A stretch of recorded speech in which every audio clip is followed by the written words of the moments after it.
اعوذ باللہ من الشیطان الرجیم بسم اللہ الرحمن الرحیم۔ ہم اسلامی انقلاب رسول اللہ صلی اللہ علیہ وسلم جو اسلامی انقلاب لائے، انقلاب مکہ، اس کے حوالے سے کچھ باتیں پڑھ رہے تھے۔ پچھلی مجلس میں کچھ تذکرہ ان کا ہوا اور آج اس کا قومی اور بین الاقوامی پس منظر اس کا کچھ جائزہ لیتے ہیں۔ اب مکہ میں جب یہ اس انقلاب کی تیاری ہو رہی ہے اور رسول اللہ صلی اللہ علیہ وسلم مکہ کے جو فہمیدہ لوگ ہیں، جو اعلیٰ انسانی اقدار پر یقین رکھنے والے ہیں اور سمجھدار لوگ ہیں، وہ مکے کی سوسائٹی کے ایک طرح کے تھنکرس ہیں، ان کے ساتھ ان کی دوستی اور تعلق قائم ہوتا ہے، کیونکہ اس زمانے میں وہاں ہم یہ ذکر کر چکے ہیں کہ عکاس کا میلہ لگتا تھا اور دنیا کے تمام تاجر جو ہے وہ عکاس کے میلے میں آتے تھے اور ٹھہرتے تھے 3 مہینے مسلسل تک۔ تو مشرق سے بھی مغرب سے بھی ہر قسم کے تاجر آتے تھے اور تاجر اپنے ساتھ افکار لے آتے ہیں، تو ان افکار کے حوالے سے گفتگو یقیناً ہوتی ہے، کیونکہ تاجر طبقہ ایسا ہوتا ہے جو خود کو زمانے کے حالات سے، زمانے کی اونچ نیچ سے، زمانے میں واقع ہونے والے واقعات سے بے تعلق نہیں رہ سکتا۔ ظاہر ہے اس کو تجارت کرنی ہوتی ہے، اس کے اسفار جن روٹس پر ہیں وہ ان روٹس کے امن و امان پر بھی بات کرے گا، وہ افکار جن قوموں میں جا رہے ہیں ان میں کیا عروج کی صورت حال ہے، کیا زوال کی ہے، کہاں امن کی ہے، کہاں یہ تجارت ہو سکتی ہے، کہاں نہیں ہو سکتی ہے، اگر نہیں ہو سکتی ہے تو وہاں کیا حالات پیدا ہوئے ہیں۔ تو یہ تاجر اس مسئلے پر بھی جب ملتے ہیں تو گفتگو کرتے ہیں، اور تاجر جو ہے وہ چاہتا ہے کہ میرے روٹس محفوظ بھی ہوں اور زیادہ سے زیادہ کھلے ہوں، تاکہ میری مارکیٹس جو ہے وہ زیادہ سے زیادہ کشادہ ہو۔ اپنی مارکیٹس کو، چیزوں کو کھپانے کے لیے وہ تگ و دو میں ہوتا ہے، اور اس کے لیے جو فکری تگ و دو ہوتی ہے وہ بھی کرتا ہے۔ تو اس حوالے سے مکے کے تاجر اس حوالے سے سوچتے تھے، اور رسول اللہ صلی اللہ علیہ وسلم جو خود مکے کی ریاست کے اندر جو خرابیاں تھیں اس حوالے سے بھی زیادہ فکر مند ہوتے تھے، اور نبوت سے پہلے ایک باقاعدہ سوشل لائف رسول اللہ صلی اللہ علیہ وسلم نے اختیار کر رکھی ہے۔ اپنی جو ان کی شخصی شرافت تھی، جو انتہائی شخصیت کی اعلیٰ سعادت مندی تھی، اس سعادت مندی کی بنیاد پر ایک دیانت دار، ایک امین کے طور پر بھی شہرت حاصل کر رکھی تھی، اور ایک سماج کے لیے انتہائی مخلص لوگوں کا ہمدرد، اور خاص طور پر جو ان میں کمزور ہیں، جو یتیم ہیں اور مساکین سے تعلق رکھتے ہیں، ان کے ساتھ خاص طور پر ہمدردی اس حوالے سے بھی جو ہے وہ جو ایسے واقعات پیش آتے تھے جن لوگوں کے ساتھ ان کی مدد کرنا، ان کو ان کے مسائل حل کرنا، جو بھی اپنے محدود وسائل تھے جتنے بھی تھے وہ بھی اس پر خرچ کرتے تھے۔ تو ایک امین کا اور ایک سوسائٹی کے خیر خواہ کا ایک رسول اللہ صلی اللہ علیہ وسلم نے ایک اپنی پہچان جو ہے وہ قائم کرا دی تھی۔ اس لیے آپ دیکھیں رسول اللہ صلی اللہ علیہ وسلم جب صفا کی پہاڑی پر آ کر پہلی دعوت جو ہے وہ دی ہے، جو سرن پہلی دعوت ہے، بہت بڑا عرصہ تو خفیہ طریقے پر یہ کام چلا، بالآخر پروگرام ہوا کہ اب یہ ظاہر ظہور دعوت دی جائے، تو صفا کی پہاڑی پر آ کر آواز دی، ندا دی، وہ ندا دی جو عام طور پر عرب خطرے کے وقت یا کسی اہم مقصد اور ضرورت کے وقت ندا دیتے ہیں، تو اس ندا سے مکے کے سب لوگ نکل آئے اور پہاڑی کے گرد جمع ہو گئے۔ تو اس وقت رسول اللہ صلی اللہ علیہ وسلم نے خود اپنے کردار کو وہاں پیش کیا تھا سب سے پہلے، یعنی کوئی بھی فکری بات کرنے سے پہلے اپنا کردار پیش کیا۔ ابھی نہ توحید کی دعوت دی ہے، نہ قرآن کی دعوت دی ہے، نہ کوئی نظریہ پیش کیا ہے۔ سب سے پہلے یہ کہا ہے کہ بتاؤ میں نے تمہارے درمیان ایک زندگی گزاری ہے، ٹھیک ہے، اس زندگی کے متعلق آپ کی کیا رائے ہے، آپ میرے متعلق کیا رائے رکھتے ہیں؟ قد لبثت فیکم عمری، میں نے آپ کے درمیان ایک عمر گزاری ہے۔ تو سب لوگوں نے بیک آواز کہا کہ آپ ہمارے سماج کے انتہائی سلجھے ہوئے آدمی ہیں، آپ امین ہیں، آپ ہمارے لوگوں کی ہمیشہ بھلائی سوچتے ہیں، آپ کی شخصیت کے متعلق تو دو رائے ہے ہی نہیں، آپ کے کردار کے حوالے سے، شخصیت کے حوالے سے دو رائے ہے ہی نہیں۔ جب رسول اللہ صلی اللہ علیہ وسلم کو یہ کہا گیا تو اس کے بعد جو ہے وہ اپنی دعوت سامنے رکھی۔ اب یہ بات سیرت کا یہ پہلو جو ہے وہ ہماری رہنمائی کرتا ہے کہ آپ ایک بہت بڑی دعوت دینے جب جائیں گے، جب دعوت توحید دینے جائیں گے، جب خدا کی معرفت اور انسانوں کی بھلائی کا کوئی بھی پروگرام لے جائیں گے تو سب سے پہلے آپ خود کو پیش کریں گے۔ اگر آپ میں خود کو پیش کرنے کی جرأت نہیں ہے اور خود کو پیش کرنے کی جو ہے پیش کرنے کا کوئی ریکارڈ نہیں ہے، کوئی اچھا ریکارڈ نہیں ہے، تو پھر آپ کو بڑی دعوت دے ہی نہیں سکیں گے، بڑا کام کر ہی نہیں سکیں گے۔ تو یہ رسول اللہ صلی اللہ علیہ وسلم نے ایک مثال چھوڑی ہے کہ آپ میں سے کام وہی کر سکیں گے، سوسائٹی میں رزلٹ اور نتائج وہی لے سکیں گے جو کردار کے کھرے ہوں گے، جو شہر کے چوک پر، صفا کی پہاڑی مکے کی آبادی کا بہت بڑا مرکزی چوک ہے، جیسے شہر کے مرکزی چوک پر کھڑے ہو کر بات کی جائے کہ خود کو آدمی پیش کر کے بتاؤ میں نے ایک تمہارے درمیان زندگی گزاری ہے، تمہاری میرے متعلق رائے کیا ہے۔ تو اس رسول اللہ صلی اللہ علیہ وسلم کے اس حکم کو دیکھیں، اور جو ہمارے مذہبی رہنما ہیں جو دین کی دعوت دیتے ہیں اور قرآن کے حاملین بتا کر اسلامی انقلاب کے لیے پیش کرتے ہیں، کردار کے حوالے سے اس طرح خود کو پیش کرنا یہ ایک بہت بڑا سوال ہے۔ تو رسول اللہ صلی اللہ علیہ وسلم کے متعلق جب یہ کہا گیا کہ تمہاری شخصیت کے بارے میں دو رائے ہے ہی نہیں، آپ بات کریں، تو اب رسول اللہ صلی اللہ علیہ وسلم کی گزشتہ ساری زندگی جو تھی وہ اس میں یہ نہیں تھا کہ صرف اس میں شخصی اچھائیاں تھیں اور دوسروں کے ساتھ بھلائیوں کا کوئی ریکارڈ نہیں تھا۔ یہ الفاظ جو مجمع نے کہے ہیں کہ تم انسانوں کے ساتھ بھلائی کرنے والے ہو، غریبوں کی مدد کرنے والے ہو، امین ہو، ٹھیک ہے نا، یہ صرف اس صفا کی پہاڑی پر موجود لوگوں نے تصدیق نہیں کی ہے۔ جب پہلی وحی آئی ہے اور پہلی وحی کے بعد گھر لوٹے ہیں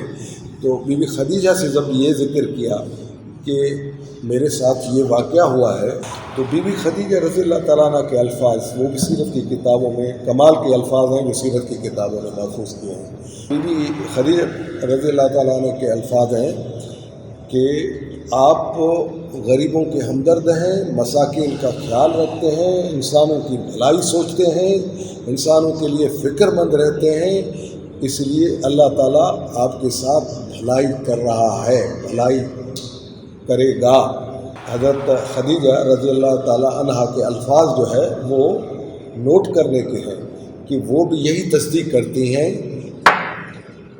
ایک تصدیق گھر سے باہر عام انسانی سوسائٹی میں، ایک تصدیق گھر کے اندر، تو یہ قبل از نبوت رسول اللہ صلی اللہ علیہ وسلم کے سرگرمیاں تھیں، اور ان کا شخصی بھی کردار تھا اور اجتماعی بھی کردار تھا۔ اس کردار کا ایک مثال کے نمونے کے طور پر بہت ساری چیزیں ہیں۔ رسول اللہ صلی اللہ علیہ وسلم نے ایک منڈلی بنائی تھی، منڈلی دین دوستوں کا ایک گروپ، ایک سینڈیکیٹ، ٹھیک ہے، حکم بن حزام اور حضرت ابو بکر صدیق وہ سرگرم دوست تھے، بچپن کے دوست تھے، اور رسول اللہ صلی اللہ علیہ وسلم کی جو سوشل ایکٹیویٹیز ہوتی تھیں، جو سماجی خدمات ہوتی تھیں، انسانی بھلائیوں کے کام جو ہوتے تھے، وہ یہ دو ساتھی ان کے ساتھ ہوتے تھے۔ اور بھی ساتھی ہوں گے، لیکن جو سیرت کی کتابوں میں جن کا زیادہ تذکرہ آتا ہے وہ یہی ہے، حضرت ابو بکر صدیق اور حکم بن حزام۔ تو ان ساتھیوں کے ساتھ رسول اللہ صلی اللہ علیہ وسلم نے ایک کنونشن کرایا، ایک مجلس کروائی، مجلس کو انگلش میں کنونشن کہتے ہیں، اور وہ کنونشن تھا حلف الفضول کے نام سے، حلف الفضول کے نام سے وہ کنونشن تھا۔ وہ کنونشن تھا کیا کہ مکے میں ایک اعرابی آیا اور اس کی طرف ایک سردار کے پیسے تھے، وہ ویاج کے ضمن میں، قرضے کے ضمن کے پیسے تھے جو وہ ادا نہیں کر پا رہا تھا۔ تو آپ کو پتہ ہے کہ سود لینے والوں کی، سود پر رقم دینے والوں کی جو نفسیات ہوتی ہے بڑا تنگ کرتے ہیں۔ تو اس سردار نے جو ہے وہ اس کو ننگا کر کے اور مکے کی بازار میں گھمایا۔ تو اس کا جو شرف انسانیت اور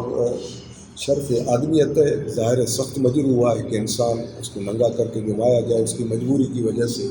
تو رسول اللہ صلی اللہ علیہ وسلم نے جب یہ بات سنی تو سخت شاک گزرا، سخت بےتاب ہوئے، بے چین ہوئے کہ انسانی احترام اور آدمیت کے احترام کے لیے یہ چیز چیلنج ہے،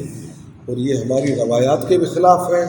اور جو رسول اللہ صلی اللہ علیہ وسلم اب پیغمبر نہیں ہوئے ہیں، وہی نہیں آئی ہے، حلف الفضول جوانی کا قصہ ہے۔ تو ایک صالح انسانی قدروں کے امین ہونے کے طور پر رسول اللہ صلی اللہ علیہ وسلم کو اس پر فکر مندی ہوئی کہ انسانی احترام کو جو ہے وہ مکے میں یقینی بنایا جائے۔ تو آپ نے تمام سرداروں کو، جن جن سرداروں سے آپ ملاقات کر سکتے تھے اور اپنی بات کہہ سکتے تھے، ان تک اپروچ کیا، اپنے دوستوں کے ساتھ ان کو آمادہ کیا کہ یہ جو معاملہ ہوا ہے اس پر ہم ایک قانون بنائیں، کچھ اصول طے کریں کہ آئندہ کے لیے یہ لوگوں کے ساتھ نہ ہو۔ وہ کنونشن ہوا، بہت سارے لوگ آئے، اور رسول اللہ صلی اللہ علیہ وسلم وہاں پر اس طرح کا فیصلہ، اس طرح کی متفق قرارداد عربوں کے درمیان کرانے میں کامیاب ہو گئے۔ اور اس پر رسول اللہ صلی اللہ علیہ وسلم پوری زندگی اتنے خوش ہوتے تھے کہ فرماتے تھے کہ حلف الفضول جو ہم نے کرایا، جو کنونشن میں ہم نے عربوں سے احترام آدمیت کے حوالے سے یہ اصول طے کروائے، تو یہ میرے لیے میری زندگی کا اتنا قیمتی سرمایہ ہے، اور یہ اتنے قیمتی لمحات ہیں کہ اگر کوئی 100 اونٹ سامان سے لدے ہوئے اس کا ثمرہ بدل میں دینے کی مجھے کوشش کرے اور میں ثمرہ اس کو دے دوں تو میں اس کو پسند نہیں کروں گا۔ اس طرح کے الفاظ ہیں سیرت کی کتابوں میں۔ تو یہ کیا تھا؟ یہ رسول اللہ صلی اللہ علیہ وسلم کی صالح عملی تھی، احترام آدمیت کے حوالے سے صالح عملی تھی کہ جب نبی ہوئے ہیں اور پیغمبر ہوئے ہیں، اور پیغمبر ہونے کے بعد قرآن نے جو صالح عملی سکھائی اس کے ترازو میں اپنی اس صالح عملی کو تولا، تو رسول اللہ صلی اللہ علیہ وسلم اس کو سینے سے لگا کر اس کو اپنا اس کی اہمیت کے حوالے سے یہ اونٹ کے بدلے 100 اونٹ سامان سے لدے ہوئے اونٹوں کے بدلے دینے کے لیے تیار نہیں تھے۔ ان الفاظ میں اس کا اظہار اور اس کی اہمیت جو ہے وہ فرماتے تھے۔ تو یہ چیز بھی جو ہے وہ ہمارے سامنے آتی ہے کہ یہ سوشل ورک ایک دائی انسان کے لیے جو انقلاب کی بات کرتا ہے، سماج بدلنے کی بات کرتا ہے، سماج چینج کرنے کی بات کرتا ہے، اس کے لیے بنیادی کام جو ہے وہ سوشل ورک ہے۔ وہ سماج کے لوگوں کو یقین دلانا ہے کہ ہم جس طرح آپ کے ذہن، فکر، ایمان، نظریات کے لیے فکر مند ہیں، اسی طرح آپ کی دنیا، آپ کی حیات، آپ کی شخصیت، آپ کی اجتماع، آپ کی قوم اور آپ انسانوں کے بھلائی کے جتنے بھی کام ہیں ہم اس کے لیے اتنا ہی فکر مند ہیں۔ اور جب آپ سوشل پروگرام کے حوالے سے، سماجی خدمات کے حوالے سے آپ یہ یقین دلانے میں کامیاب ہو جاتے ہیں تو پھر ان لوگوں کے اندر ایک رمق پیدا ہوتی ہے، ایک انیشیٹ پیدا ہوتا ہے، ایک یقین پیدا ہوتا ہے کہ یہ جس طرح ہمارے دنیا کی بھلائی کے کاموں میں ہمارے لیے فکر مند ہیں اور مخلص ہیں اور سچے ہیں اور عملی طور پر خود کو پروو کرنے والے ہیں، اس طرح یہ ہمارے دینی معاملات میں بھی ہمارے لیے یہی سوچ جو رکھتے ہیں، اخلاص سے رکھتے ہیں۔ اسی لیے ان کا بتایا ہوا راستہ وہ یقین والا، اعتماد والا اور احسان والا اور بھلائی والا ہوگا۔ تو یہ چیز جو ہے، یہ سوشل ورک خود نظریے کی قبولیت کے لیے ایک اساس بنتا ہے، ٹھیک ہے نا۔ یہ ہم ذکر کر چکے ہیں کہ ایک آدمی ہے، آپ اس کو دعوت دے رہے ہیں کہ بھائی اپنا ذہن میرے حوالے کرو، اپنی فکر میرے حوالے کرو، اپنی سوچ، اپنا دماغ، اپنا پورا جو ہے وہ مغز میرے حوالے کر دو، اور آپ کو ان کے پاس دینے کے لیے کچھ بھی نہیں ہے، آپ کو صرف لینے کے لیے ہے، اور آپ کو کسی طرح بھی ان پر خیر خواہی اپنی ثابت نہیں کر سکتے، نہ اپنے اعمال کی وجہ سے، نہ اپنے افکار کی وجہ سے۔ تو اس طرح سے آپ ون وے ٹریفک نہیں چلا سکتے، ٹھیک ہے نا۔ آپ کو یہ یقین حاصل کرنا پڑے گا، اور وہ اس طرح میں وہ یقین حاصل کرنا پڑے گا جس طرح رسول اللہ صلی اللہ علیہ وسلم نے مکے کی پہاڑی پر کھڑے ہو کر اعتماد کے ساتھ کہا کہ بتاؤ میں نے تم میں جو زندگی گزاری ہے وہ کس طرح گزاری ہے۔ تو یہ چیزیں قبل از نبوت کی ہیں، اور یہاں اسلامی انقلاب کا جو ذاتی اور قومی اور بین الاقوامی پس منظر بتایا گیا ہے، تو ان واقعات کو بھی جو ہے وہ پیش کی گئی ہے کہ اس وقت مکے کی سوسائٹی میں کیا ہو رہا تھا، اور رسول اللہ صلی اللہ علیہ وسلم اس انقلاب کی تیاری کس شکل میں اور صورت میں جو ہے وہ کر رہے تھے۔ اب یہ ذاتی پہلو میں وہی حلف الفضول کے کنونشن کی بات جو ہے، انسان نواز مجلس حلف الفضول کی تاسیس فرمائی، اور اس طرح کی تحریک جو ہے وہ انبیاء بنی اسرائیل میں بھی ہو چکی تھی، انسانوں کی احترام آدمیت کے لیے اور انسانوں کی سوشل سرگرمیوں میں مدد کے لیے۔ وہ جو بنی اسرائیل کے انبیاء میں تحریک تھی اس کا نام تھا ایسنا۔ تو حضرت مسیح علیہ السلام بھی اس فرقے یا تحریک کے ممبر تھے، یعنی رسول اللہ صلی اللہ علیہ وسلم سے پہلے حضرت مسیح علیہ السلام اس تجربے سے اور اس سرگرمی سے گزر چکے ہیں۔ انبیاء یہ کام کرتے ہیں، اگر انبیاء یہ کام کرتے ہیں تو ان کی متبعین جماعتیں اور تحریکیں یہ کام کریں گی، کیونکہ انبیاء کے جب آپ ورثۃ الانبیاء بنیں گے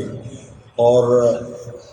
اسی طرح کا دعوت کا کام آپ لے کر چلیں گے تو یہ کام آپ نے بھی اس قسم کے تحریکوں کا کرنا پڑے گا، اور ظاہر ہے ان تحریکوں کے لیے پروگرام ہوتا ہے، سوشل پروگرام ہوتا ہے۔ کوئی بھی سوشل تحریک جو ہے وہ سوشل آئیڈیاز پر، سوشل نظریات پر چلتی ہے، جو انسانوں کی بھلائی کے نظریات ہیں، اور وہ کلیئر ہوتے ہیں، وہ الجھے ہوئے نہیں ہوتے۔ ہمارے ہاں اگر اس طرح کی کوئی ایکٹیویٹیز ہو بھی تو نظریات اتنے الجھے ہوتے ہیں کہ وہ لوگ جو ہے اس کا ایسنس اور اس کا صحیح ادراک بھی نہیں کر پاتے، ٹھیک ہے نا۔ ہم اپنے طور پر مذہبی عنوانات دیکھ کر مطمئن ہوتے ہیں کہ ہم نے پروگرام دے دیا ہے، لیکن وہ پروگرام جب تک کھلا نہ ہوگا، واضح نہیں ہوگا، وہ انسانوں کے مسائل کو براہ راست ایڈریس نہیں کرے گا، اس وقت تک لوگ مطمئن نہیں ہوتے۔ مثلاً ہم نے اگر یہ کہہ دیا کہ ہمارا منشور، ہمارا پروگرام خدا کی دھرتی پر خدا کا نظام، یہ ہمارا عام سلوگن مذہبی جماعتیں پیش کرتی ہیں۔ تو خدا کے نظام کی دھرتی پر شکلیں کیا ہوں گی، خدا کی مخلوق کے ساتھ بھلائی کی اس کی کیا شکلیں ہوں گی، خدا کی رضا حاصل کرنے کے لیے وہ اقدامات کیا ہوں گے، وہ بڑے کام کیا ہوں گے، وہ بڑی انسانی حاصلات کیا ہوں گی۔ تو یہ سب چیزیں جو ہے وہ کھول کر لوگوں تک جاتی ہیں، تو انسان جو ہے وہ اس کے حوالے سے مکمل طور پر اویئر ہوں، مکمل طور پر جان رہے ہوں کہ ہم کس ڈگر پر ہمیں چلایا جائے گا، ہماری وابستگی کی نوعیت کیا ہوگی اور اس کے بدلے میں ہماری حاصلات کیا ہوں گی۔ جب تک اس کے بدلے میں حاصلات کا پورا یقین نہیں ہوتا، اس وقت تک جو ہے پھر آدمی کی سرگرمی وابستگی وہ اتنی نہیں ہوتی شدید قسم کی جتنی تحریکوں کے لیے، انقلابوں کے لیے لازم ہوتی ہے۔ رسول اللہ صلی اللہ علیہ وسلم کی باقی جو اخلاق و عادات و اطوار ان کا بھی ذکر کیا ہے کہ اخلاق عالیہ کی وجہ سے عوام میں صادق و امین کی حیثیت سے مقبولیت حاصل کرنا، حجر اسود کی تنصیب کے سلسلے میں اپنی حکمت عملی سے عرب قبیلوں میں ایک خونریز جنگ کے خاتمے سے آپ کی امن، دوستی اور جنگ و فساد سے نفرت کا اظہار، سوء عکاس کے باعث مکے میں پھیلے ہوئے مذاہب میں موجودہ فکری غلطیوں اور ان مذاہب کے انسانی زندگی کے عملی مسائل سے لا تعلقی اور بے عملی پر غار حرا کی خاموش تنہائیوں میں تہنس فرمانا، یہ سب باتیں آپ صلی اللہ علیہ وسلم کی فکری نہج، رخ اور سمت کا پتہ دیتی ہیں۔ اب عکاظ میں کا جو میلہ ہوتا تھا، اس میں جب مشرق اور مغرب کے بیوپاری ہوتے تھے تو ظاہر ہے جو ایسٹ سے آدمی جاتے تھے ان کے نظریات میں جو ہے وہ اپنا شرک بھی شامل ہوتا تھا، اور جو مغرب سے آتے تھے تو اس میں عیسائیت کی تعلیم کے جو تحریفات اور اس توحید پرستی میں کہ بگاڑ کا شرک، تو یہ تمام چیزیں جو ہے وہ رسول اللہ صلی اللہ علیہ وسلم محفوظ کرتے تھے کہ ادھر بھی جو ہے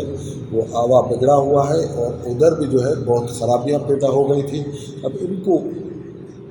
کیسے سدھارا جائے، تو اس کے لیے غار حرا میں تہنس فرماتے تھے، فکر مندی کرتے تھے اس مسئلے کو کا حل کیا ڈھونڈے۔ غار حرا میں عمیق تأمل اور تفکر سے آپ صلی اللہ علیہ وسلم نے سمجھ لیا تھا کہ تاریخ کے ابتدائی ادوار سے ہی ظالم اور مظلوم، حاکم اور محکوم، آقا اور غلام کے درمیان ایک کشمکش اور تصادم کی کیفیت چلی آ رہی ہے۔ اس طرح مختلف قوموں اور ملکوں کے معاشی طبقات میں باہمی کشمکش، خون ریز فسادات کی نوعیت اور ان کے اسباب پر آپ صلی اللہ علیہ وسلم کو آگہی حاصل ہو چکی تھی۔ ایرانی اور رومی سامراجی حکومتوں کے درمیان میں دونوں طرف سے غلاموں پر مشتمل فوجیں حصہ لیتی تھیں، اور اس طویل جنگ نے، جس کا اصل سبب طبقاتی کشمکش اور تصادم تھا، عربوں پر تجارت کے ان راستوں کو بند کر دیا تھا جن پر قریش اور دوسرے عرب قبائل کے تجارتی قافلے آتے جاتے تھے۔ اب یہ دو بڑی طاقتیں جو ہے وہ دو بڑی تہذیبیں تھیں۔ ہر تہذیب ہر سویلائزیشن چاہتی ہے، سپر پاور چاہتا ہے کہ میرا دنیا پر غلبہ رہے، اور اس غلبے کو حاصل کرنے کے لیے ظاہر ہے وہ اپنی جنگی قوت، اپنے اسباب کی قوت بڑھاتے ہیں۔ تو اس زمانے میں جو جنگی قوت تھی اس میں سب سے زیادہ اہم ہتھیار افرادی ہوتے تھے، لڑنے والے وہ ہوتے تھے، اور جنگی قوت میں سب سے زیادہ لڑنے والے افرادی قوت ہوتے تھے۔ تو افرادی قوت کے لیے غلامی کا رواج تھا، انسانوں کو غلام بنا کر ان کو لڑایا جاتا تھا، اور یہ لڑانے والوں کی یہ کوشش ہوتی ہے کہ ہم اپنی جانیں بچائیں اور باقی لوگوں کی جانیں، کیونکہ غلام جو ہے وہ ان کو انسانی مقامات اور مراتب ہوتے ہی نہیں ہیں۔ غلام اس لیے ہی بنائے گئے ہیں کہ ان کو انسانی مراتب اور مقامات سے نیچے سمجھا جاتا ہے، اور مذاہب نے اس طرح کے تصورات دیے تھے اس وقت کے جو مروج مذاہب تھے کہ خدا جو ہے وہ انتخاب کرتا ہے بادشاہ جو ہے وہ اپنے پسندیدہ خاندانوں میں دیتا ہے، بادشاہ جو ہوتے ہیں وہ ذل اللہ ہوتے ہیں،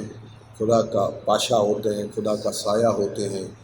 اور بادشاہ جو ہے وہ نسلی طور پر مقبول ہوتے ہیں، اس لیے خاندانوں میں جو نسل در نسل حکومتیں چلتی تھیں اس کی وجہ بھی یہ ہوتی تھی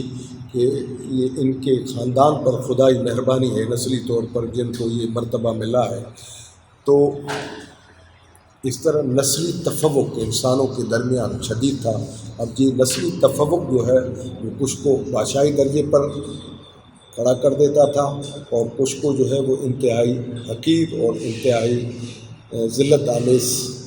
درجے پر جو غلاموں کی شکل میں ہوتے تھے۔ پھر اب ان غلاموں کے ذریعے لڑائیاں کی جاتی تھیں، ان کو افرادی قوت بنایا جاتا تھا اور مرتے غلام تھے۔ اب دونوں طاقتوں کے سویلائزیشن کے اپنے مفادات ہیں کنٹرول کے، مرتے غلام ہیں، مرتے انسان ہیں، اور یہ انسانوں کا مرنا سویلائزیشن میں یہ صرف پرانی تاریخ نہیں ہے۔ اب کی جو کلیش آف سویلائزیشن ہے، جو ریاستوں تہذیبوں کا جو تصادم ہے، اس کلیش آف سویلائزیشن سے میں بھی مرتے انسان ہیں، اور ان قوموں کو مارا جاتا ہے، ان قوموں کو تختہ مشق بنایا جاتا ہے جو پیچھے چلنے والی مخلوق ہیں، اپنی سوچنے والی مخلوق نہیں ہے، اس وجہ سے وہ جہالت میں رہتی ہے۔ پھر ان ملکوں میں کو تختہ مشق بنایا جاتا ہے، وہاں جو کچھ یہ تہذیبیں اس وقت کی جو سویلائزیشنس ہیں جن کا کنٹرول ہے دنیا پر، وہ ان کو استعمال کرتی ہیں، تختہ مشق بناتی ہیں انہی لوگوں سے، انہی کے سرداروں سے، لیڈروں سے، اور انہی کے مذہبی پیشہ وروں سے، مولویوں سے، آباد اور رہبان سے۔ اور پھر جو قتل عام ہوتا ہے ہمارے اسلامی ملکوں میں جو ہوتا رہا ہے، آپ یمن سے لے کر عراق تک، شام سے لے کر لبنان تک، اور افغانستان سے لے کر بوسنیا چچینا، پوری دنیا میں جہاں بھی مسلمان ہیں وہ مناقشے ہمارے سامنے ہیں۔ تو یہ بھی انہی کلیش آف سویلائزیشن کا تسلسل ہے، اور وہاں پر جو ہے وہ جسمانی طور پر غلام لوگوں کو جو ہے وہ تختہ مشق بنایا جاتا تھا لڑنے کے لیے، یہاں ذہنی طور پر جو ہے کیونکہ جسمانی غلامی کے دور کا خاتمہ ہو گیا تو انہوں نے فائدہ لیا ذہنی غلامی کا، تو اس ذہنی غلامی کے طور پر جو ہے وہ ان کو استعمال کیا جاتا ہے، پہلے محاذوں پر رکھا جاتا ہے، ان کو پہلے محاذوں پر رکھایا جاتا ہے اور پھر ان کو مروایا جاتا ہے۔ یہ سارے مناقشے اس دور میں بھی جو ہے وہ ہمارے سامنے ہیں۔ لیکن اس وقت رسول کریم صلی اللہ علیہ وسلم جیسے اشخاص موجود تھے جو یہ سوچ وچار کر رہے تھے کہ انسانیت کو اس درندگی سے، جو بڑی طاقتیں ان کو استعمال کر کے اور انسانوں کو لڑا کر مرواتی ہیں، ٹھیک ہے نا، اس صورتحال کو بدلنے کی فکر مندی کس طرح کی جائے، اس کے لیے تہنس غار کا کرتے تھے، دوستوں کے ساتھ جو ہے وہ سوشل ویلفیئر کا پروگرام بنایا تھا کہ ہم آغاز کرتے ہیں اس کو کس طرح بڑا کریں، اور پھر بڑا کرنے کی فکر مندی بڑھاتی گئی اور ایک بڑا فکر مل گیا، ٹھیک ہے نا۔ تو اس طرح اس فکر کی بنیاد پر رسول اللہ صلی اللہ علیہ وسلم نے اس ظلم کا خاتمہ کیا۔ اب نبوت ختم ہو چکی تو اس دور میں وہ کام کون کرے گا؟ یہ کام نبوت کے ختم ہونے کے بعد اسلامی فکر اور نظریے کے علم برداروں کا کام تھا، ان کا کام ہے، لیکن بدقسمتی یہ ہے کہ ہم نے جو ہے وہ رسول اللہ صلی اللہ علیہ وسلم کی تحریک کو بھی ایک مخصوص اینک پہن کر مطالعہ کرنے کی کوشش کرتے ہیں کہ رسول اللہ صلی اللہ علیہ وسلم کو صرف پریشان کرنے والی چیز جو تھی وہ مکے میں رکھے ہوئے کعبہ شریف میں رکھے ہوئے بت تھے، اس میں کوئی شک نہیں ہے، وہ توحید کے خلاف تھے، وہ بھی پریشانی کی چیز تھی کہ انسانیت جو ہے وہ خدا واحد کو چھوڑ کر بتوں کی پوجا تک جو ہے وہ آ جائے اور اپنے شرف سے نیچے آ جائے، یہ اس کا ایک پہلو تھا، یہ اس کا ایک پہلو تھا۔ لیکن اس وقت انسانی سوسائٹی جس کرب سے تھی، جس عذاب میں تھی، جو ظلم میں تھی، یہ اس کا دوسرا پہلو ہے، ٹھیک ہے۔ ہماری بدقسمتی یہ ہے کہ انسانی سوسائٹی جس ظلم اور جس کرب میں، جس عذاب میں ہے، اس سوسائٹی کو نکالنا ہے، یہ بھی ہماری فکر مندی کا موضوع ہے، یہ بھی ہماری فکر مندی کا پہلو ہے۔ اس پہلو کو ہم رسول اللہ صلی اللہ علیہ وسلم کی طرح جب تک اختیار نہیں کریں گے تو اتنا بڑا کام، ختم نبوت کے بعد ورثۃ الانبیاء کا کام، ختم نبوت کے بعد خیر امت کا کام، یہ کام کر نہیں پائیں گے جب تک اہداف وہی نہیں رکھیں گے جو نبوت کے اہداف تھے،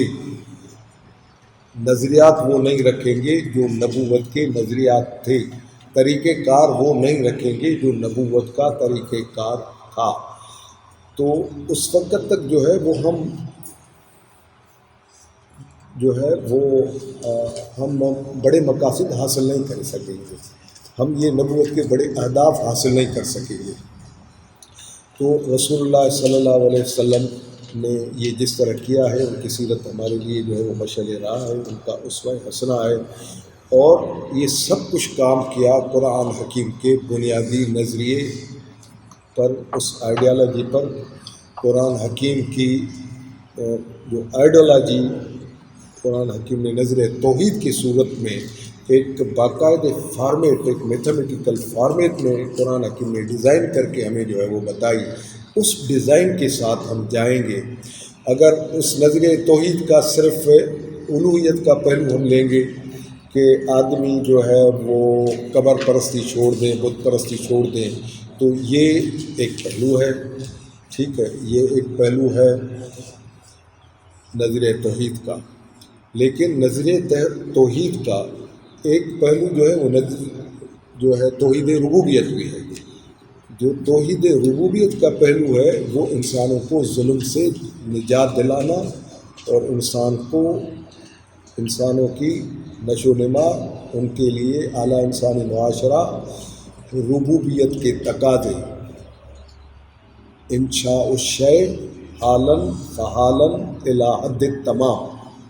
ربوبیت کی تعریف جو ہے وہ یہی ہے کہ چیزوں کو درجہ بدرجہ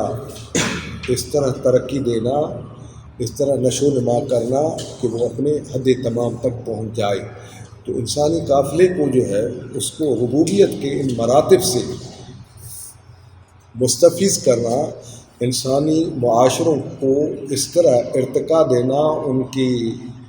تشکیل کرنا کہ وہ حد تمام تک پہنچ جائیں، جو خدا کو، جو معاشرے، جو قرآنی معاشرے خدا کو مطلوب ہیں، خدا کو پسند ہیں، جس کے لیے انہوں نے مستخلفین فی بنایا ہے، جس کے لیے انہوں نے انی جاعل فی الارض بنایا ہے، جس کے لیے انہوں نے خیر امت کا منصب دیا ہے، جس کے لیے انہوں نے شہداء علی الناس کا منصب دیا ہے۔ تو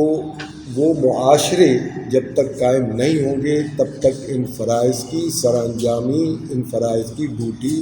پوری نہیں ہو سکے گی۔ اسی طرح توحید کا اہم پہلو توحید صفات ہے، جو اللہ تعالیٰ کی صفات ہیں، اللہ تعالیٰ کی صفات کے طور پر انسان خود کو مشہود کرے اور ان صفات کا انسانی سوسائٹی کو، انسانوں کو ان صفات کا فائدہ دے۔ اللہ تعالیٰ کے بادشاہت کے صفت جو ہے، اللہ تعالیٰ کی حاکمیت کی صفت، اس کا انسانوں کو فائدہ دے کہ ان کے درمیان تحکم بین العدل قائم کرے۔ اللہ تعالیٰ کی رضاکت اور ربوبیت کی صفت کا فیض جو ہے وہ دے دے کہ اس کے ذریعے معاشی حالات بہتر سے بہتر صورت میں انسانوں کو مستفیض کرے۔ اس طرح اللہ تعالیٰ کی تمام صفات، اس کی رحمانیت کی صفت، اس کی رحیمیت کی صفت، اس کے کارسازی کی صفت، اس کے علیم کی تجلی کہ پوری انسانیت علم سے برابر ہو جائے، انسانوں میں علم کا عروج ہو، جہالت ختم ہو جائے، یہ خدا کی علیم کی صفت سے انسانیت کو جو ہے وہ برابر کرنا ہے۔ تو یہ چیزیں جو اشرف المخلوقات کے طور پر انسان کو عطا ہوئی، اور پھر مسلمان کے طور پر انسانیت کو اس کی ایک باقاعدہ ریاضتی شکل دے کر جو ہے وہ انسان کو ایک پورا سسٹم دیا گیا ہے۔ سچی بات ہے کہ توحید کا نظریہ جو ہے نا وہ ایک آپ اس کو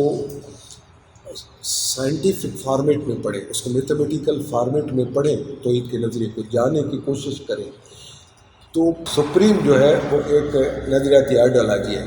اب دوسری جو نظریاتی آئیڈیالوجیز ہیں اس کے ساتھ کمپیئر کریں نا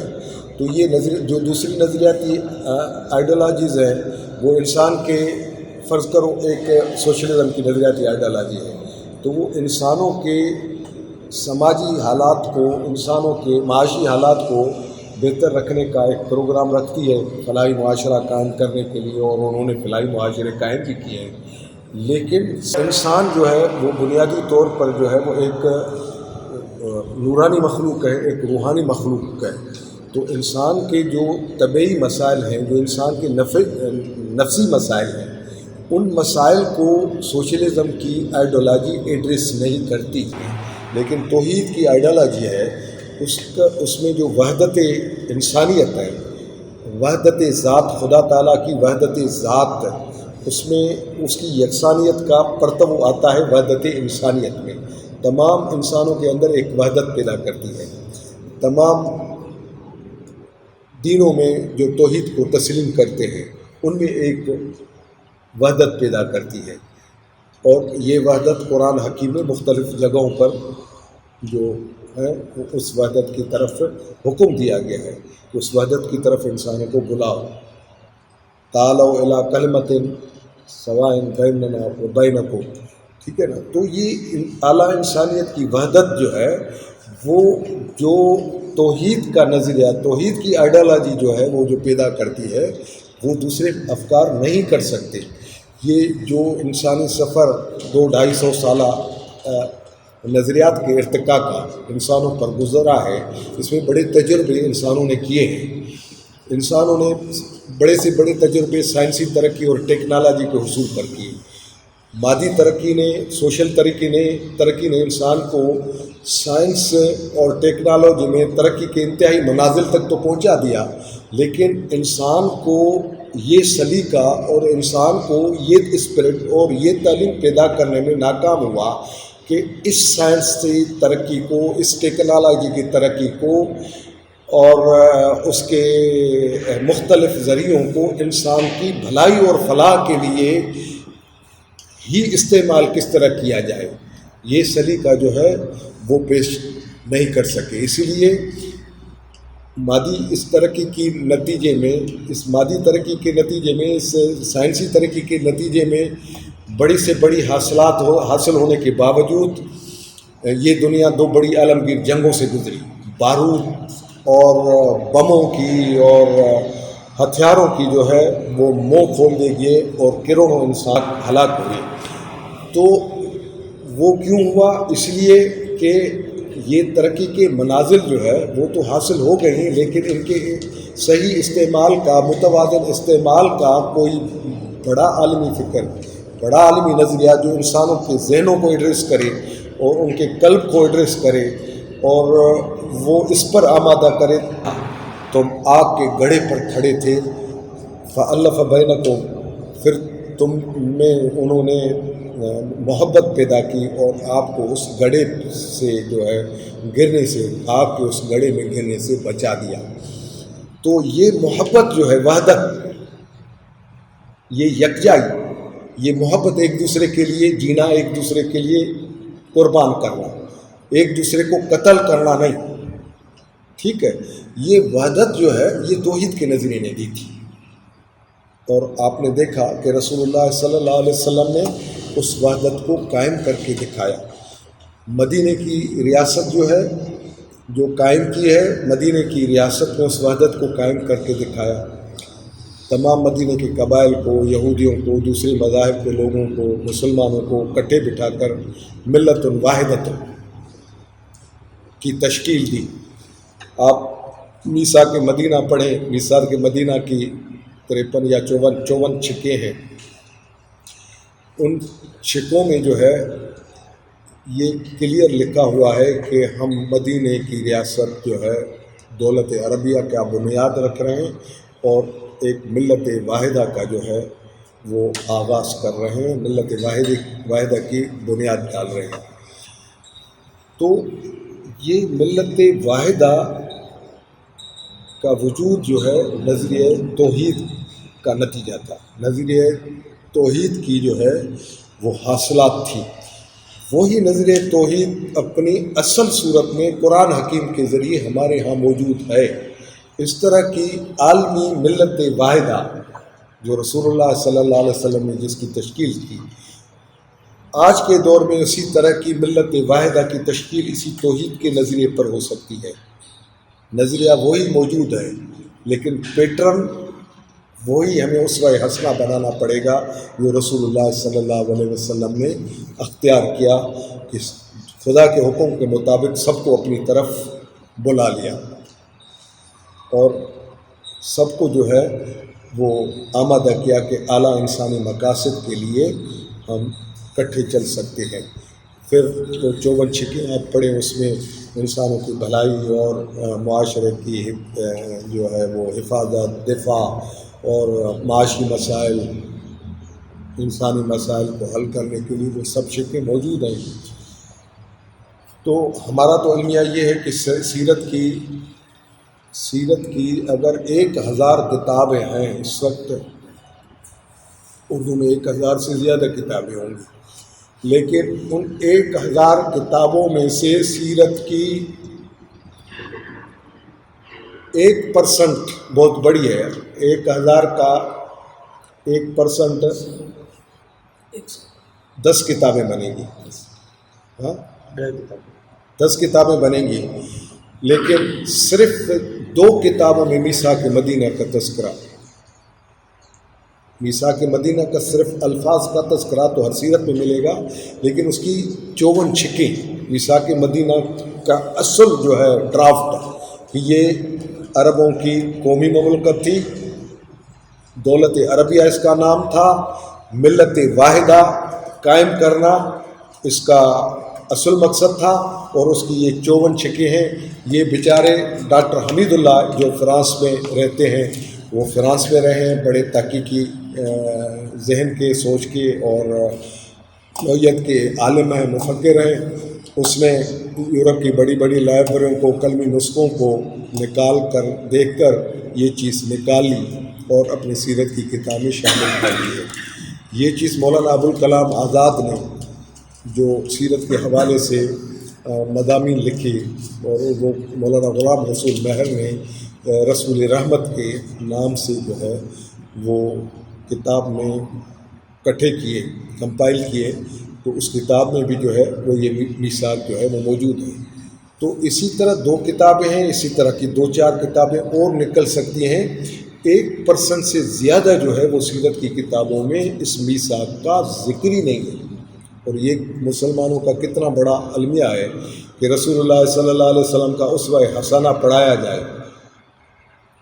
ٹھیک ہے، رسول اللہ صلی اللہ علیہ وسلم کا اسوہ حسنہ پڑھایا جائے تو اجتماعی سماج، اجتماعی سوسائٹی، معاشرے، ٹھیک ہے نا، نظام قائم کرنے کے لیے رسول اللہ صلی اللہ علیہ وسلم کا اسوہ، اس اجتماعی مقصد کا موجود ہی نہ ہو تو بھائی حاصلات کیا حاصل ہوگی؟ پھر ہم حاصل کیا کریں گے؟ تو یہ ساری چیزیں جو ہے یہ ہمیں سمجھنی پڑیں گی کہ رسول اللہ صلی اللہ علیہ وسلم نے اپنے کام کو، اب یہ رسول اللہ صلی اللہ علیہ وسلم کے کام کا یہ دائرہ جو ہے یہ قومی دائرہ ہے۔ رسول اللہ صلی اللہ علیہ وسلم عربوں کے اندر ایک انقلاب لانے میں کامیاب ہو گئے، اب مدینہ کی ریاست قائم ہو گئی، اب یہ قومی مرحلہ پورا ہوا، اب دعوت دینا شروع کی ہے، خطوط لکھنے شروع کیے ہیں اپنی زندگی میں۔ 1 صدی ہجری سے اس کو بین الاقوامی بنانے کا پروگرام، جو بین الاقوامی پیغمبر کے طور پر ذمہ داری تھی، اس ذمہ داری کو سر انجام دینے کے لیے پھر حکمرانوں کو خطوط لکھے ہیں۔ یہ خطوط بھی ہماری عام سیرت کی کتابوں میں شامل نہیں ہوتے، خطوط کے حوالے سے اردو میں 2-4 کتابیں ہیں، اس میں ان خطوط کی تفصیل ہے، اور سچی بات ہے کہ وہ بھی ایک سیاسی نظام کے لیے، ایک معاشی نظام کے لیے، اور ایک قومی اور بین الاقوامی تعلقات اور ان کی نوعیت سمجھنے کے لیے ایک بہت بڑا ڈاکیومنٹ ہے۔ مولانا محبوب احمد رضوی دہلی یونیورسٹی کے پروفیسر ہیں اسلامیات کے، انہوں نے مکتوبات نبوی کے نام سے کتاب لکھی ہے، بلکہ 4 خلفاء کے مکتوبات بھی انہوں نے کتابیں لکھی ہیں، مکتوبات ابو بکر صدیق، مکتوبات عمر فاروق، مکتوبات عثمان غنی، اور مکتوبات حضرت علی کرم اللہ وجہ۔ تو ہم کم از کم مکتوبات نبی صلی اللہ علیہ وسلم کا مطالعہ کریں۔ سچی بات ہے کہ خطوط جو بھی ہوتے بطور حکمران رسول کریم صلی اللہ علیہ وسلم نے لکھے ہیں، تو یہ خطوط رسول اللہ صلی اللہ علیہ وسلم کی سیاسی حکمت عملی، قومی بین الاقوامی حکمت عملی، انٹرنیشنل ریلیشنز، بین الاقوامی تعلقات، اور اس میں استعمال ہونے والی ڈپلومیسی اور بین الاقوامی سیاست، اس کے رموز جو ہے وہ ان خطوں میں موجود ہیں، کیونکہ رسول اللہ صلی اللہ علیہ وسلم نے ایک کامیاب حکمران کے طور پر، جس نے اپنی زندگی میں پورے جزیرۃ العرب میں، جزیرۃ العرب کی کئی اقوام میں جو ہے وہ اپنی زندگی میں یہ انقلاب کا پیغام پہنچا دیا تھا اور ان سے قبول کروا دیا تھا۔ تو ایک کامیاب حکمران جو ہے وہ اپنی کامیاب ڈپلومیسی ہی شیئر کرتا ہے، وہ کامیاب ڈپلومیسی کی ہی بنیادیں جو ہے وہ متعارف کراتا ہے۔ تو ہم رسول اللہ صلی اللہ علیہ وسلم کی وہ ڈپلومیسی اور ان کے تعلقات بین الاقوامی، ان سے استفادہ بھی نہیں کرتے، ان کو مشعل راہ نہیں بناتے۔ ان کے سوشل پروگرام کے حوالے سے رسول اللہ صلی اللہ علیہ وسلم کی زندگی ہے، رسول اللہ صلی اللہ علیہ وسلم کی معاشی زندگی، اس پر بھی بہت ساری کتابیں ہیں، اور ہمارا المیہ ہے کتنے مسلمان ہیں جو رسول اللہ صلی اللہ علیہ وسلم کی معاشی زندگی کتاب پڑھتے ہیں۔ ہماری لائبریری میں کچھ دوستوں نے، آپ نے 14-15 دنوں سے لائبریری کا مطالعہ کیا ہو، شاید آپ کی نظر سے گزری ہو کتاب، آپ اندرون سندھ میں چلے جائیں، بہت سارے لوگوں سے بیٹھیں اور یہ سوال کریں کہ آپ نے رسول اللہ صلی اللہ علیہ وسلم کی معاشی زندگی پڑھی ہے، تو آپ کو جواب انکار میں ملے گا۔ ہوتا یہ ہے کہ جو محققانہ طریقے سے، جو قرآن حکیم کو سامنے رکھ کر، جو سنت کے حوالوں کو، ماخذوں کو سامنے رکھ کر جو چیزیں تحقیقی طور پر ایک کتاب کی شکل میں آتی ہیں، ان کو ضرور پڑھنا چاہیے۔ یہ ہمارا جو رویہ ہوتا ہے نا کہ ہم نے احادیث کا دورہ پڑھا، اس میں یہ چیزیں بھی مطالعے سے گزری تھیں، اسی لیے ہمارا مطالعہ اس میں کافی ہو گیا، شافی ہو گیا، یہ رویہ بہت عجیب ہے۔ وہ اس لیے کہ وہاں ایک سرسری ذکر ہوتا ہے، وہ سرسری ایک تحقیقی ذکر نہیں ہوتا،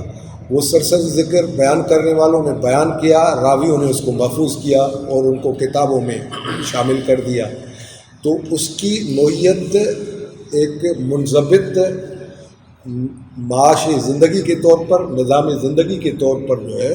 وہ نہیں ہوتی۔ اس میں آثار ملتے ہیں، اس میں قرائن ملتے ہیں، ٹھیک ہے نا، اس میں اشارات ملتے ہیں، ٹھیک ہے، لیکن یہ چیزیں ایک مسلمان عالم کے طور پر، ٹھیک ہے نا، ایک مسلمان باشعور مسلمان کے طور پر،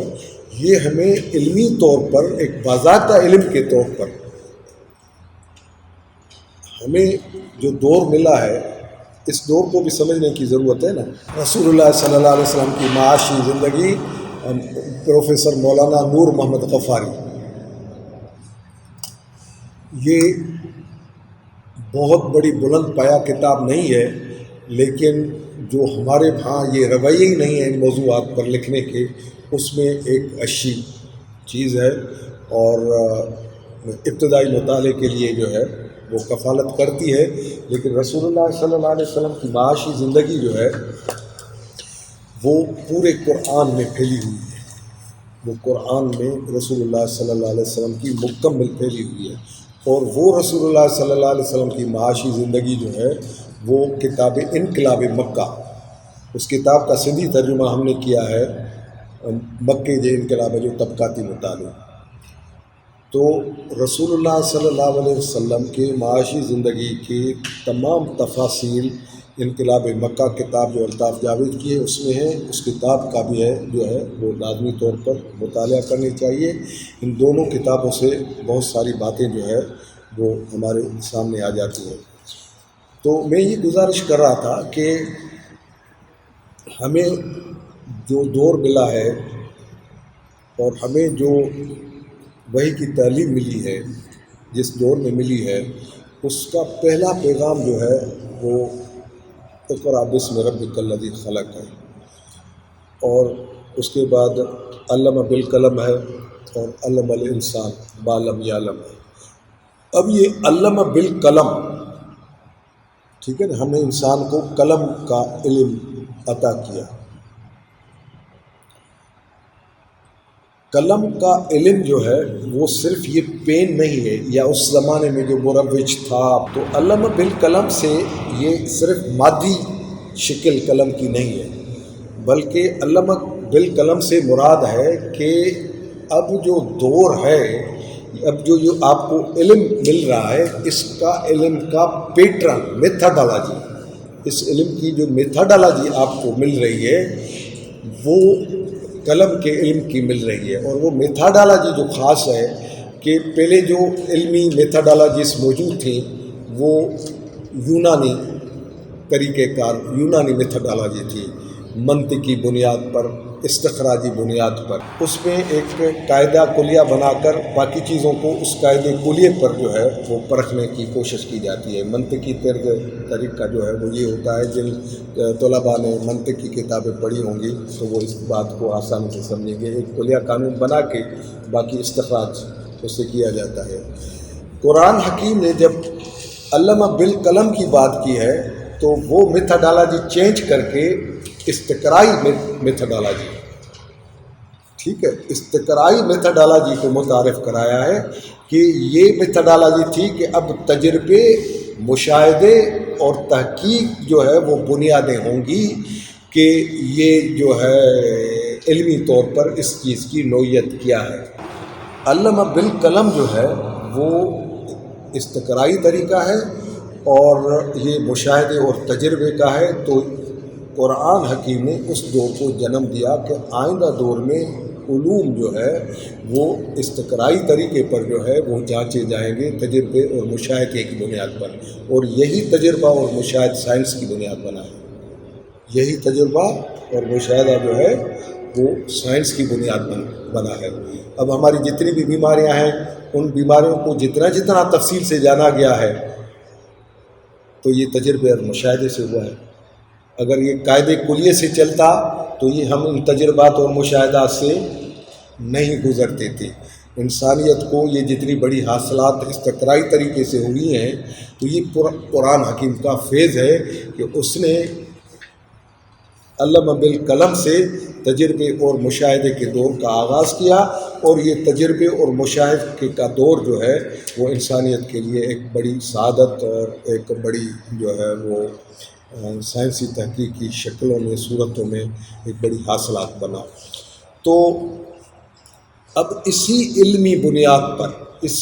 بنیاد پر چیزوں کو ہم نے پرکھنا ہے، تمام چیزوں کو، رسول اللہ صلی اللہ علیہ وسلم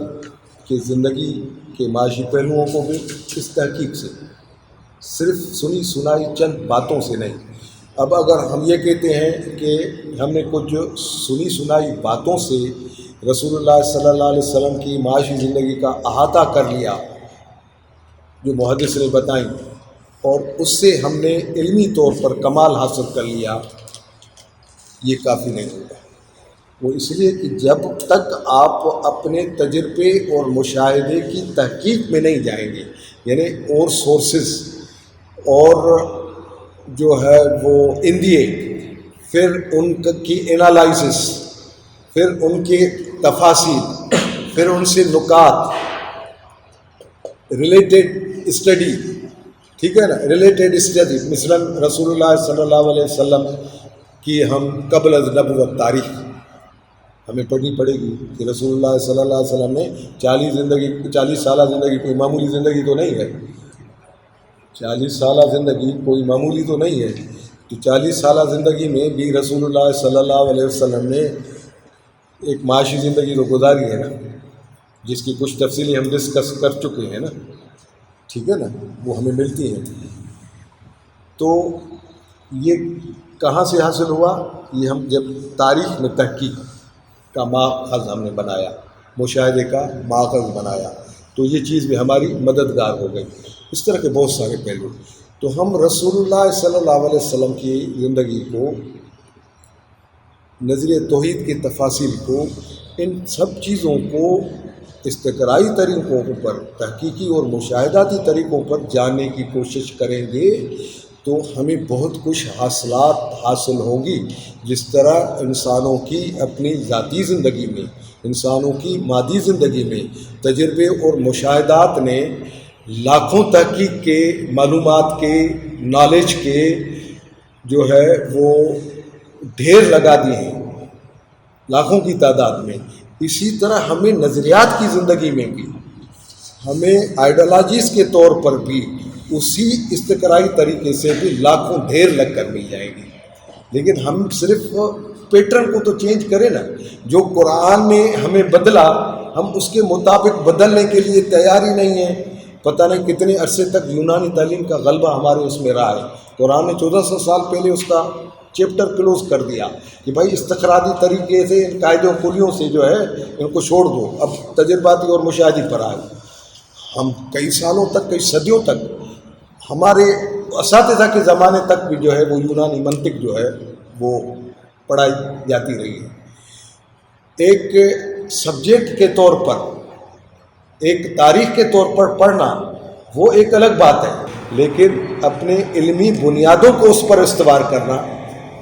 ٹھیک ہے، یہ ایک الگ مسئلہ ہے۔ تو یہ چیز جو ہے وہ سمجھ لینی چاہیے کہ